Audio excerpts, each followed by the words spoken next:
Jemaat yang terkasih, mari bersama-sama kita merenungkan firman Tuhan yang akan kita simak dari Roma 12 ayat 10 yang demikian. Hendaklah kamu saling mengasihi sebagai saudara dan saling mendahului dalam memberi hormat. Saya juga mengundang kita semua untuk menyimak satu ayat di dalam 2 Samuel 13 ayat 22 yang demikian firman Tuhan. Dan Absalom tidak berkata-kata dengan Amnon, baik tentang yang jahat maupun tentang yang baik. Tetapi Absalom membenci Amnon sebab ia telah memperkosa Tamar adiknya. Saudara-saudara yang terkasih, ekspresi orang marah bermacam-macam. Mungkin ada yang marah dan mau mengungkapkan rasa marahnya entah dengan berbicara langsung secara terus terang, mengungkapkan kemarahan mereka, atau menulis surat, atau bertelepon, atau menulis pesan WA. Tapi ada juga yang mengungkapkan kemarahan mereka dengan diam, tidak berkata apa-apa, tidak menelpon, tidak menulis surat, maupun tidak menulis pesan WA. Diam 1000 bahasa. Manakah yang sering Bapak Ibu Saudara lakukan? Manakah yang lebih mudah bagi Anda menghadapi orang yang secara terus terang marah atau yang marah tapi diam? Rasanya dua-duanya tidak akan terasa nyaman. Tapi itulah yang sering kita lakukan, entah secara sengaja atau tidak sengaja. Bacaan Alkitab hari ini menceritakan tentang dua bersaudara yang sedang bertengkar, Absalom dan Amnon. Keduanya adalah putra Raja Daud. Absalom marah kepada Amnon karena Amnon telah berlaku tidak sopan dan melanggar susila. Ia telah menodai adiknya. Sekalipun demikian, Daud tidak menegur atau memberikan hukuman sebagai sebuah didikan kepada Amnon anaknya. Peristiwa itu membuat Absalom marah.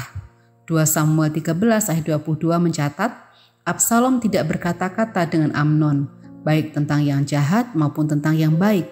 Tetapi Absalom membenci Amnon.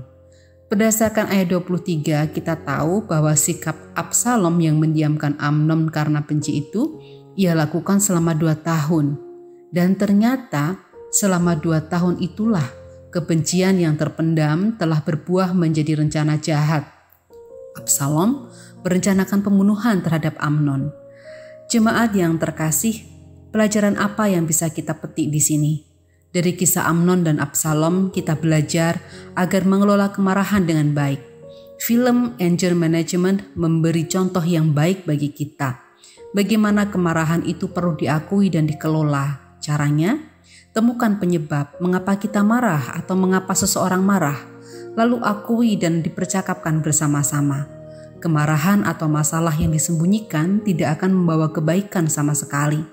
Situasi seperti itu bisa dimanfaatkan oleh iblis untuk menjerumuskan kita ke dalam dosa yang lebih besar, sama seperti Absalom.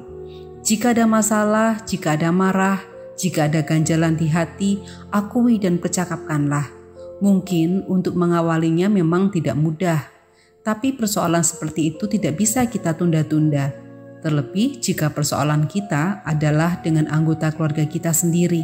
Terlebih lagi, jika persoalan itu kita alami dengan orang yang tinggal satu atap dengan kita. Bicarakanlah, sebab hidup kita hanya sekali.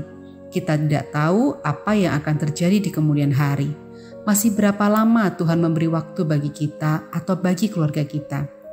Karena itu, selagi kita dan keluarga kita masih diberi kesempatan untuk hidup, mari kita perbaiki dan kembangkan komunikasi yang sehat. Kadang kita perlu menanggalkan ego kita agar kita dapat saling mendahului untuk membuka komunikasi. Sama seperti yang Paulus katakan kepada jemaat di Roma dalam Roma 12 ayat 10. Hendaklah kamu saling mengasihi sebagai saudara dan saling mendahului dalam memberi hormat. Demikianlah firman Tuhan, mari bersama kita berdoa. Allah Bapa kami yang Maha Kasih, kami berdoa untuk keluarga-keluarga yang saat ini sedang memiliki pergumulan, baik mereka yang bergumul di dalam relasi antar anggota keluarga, suami, istri, orang tua, dan anak-anak, maupun saudara bersaudara.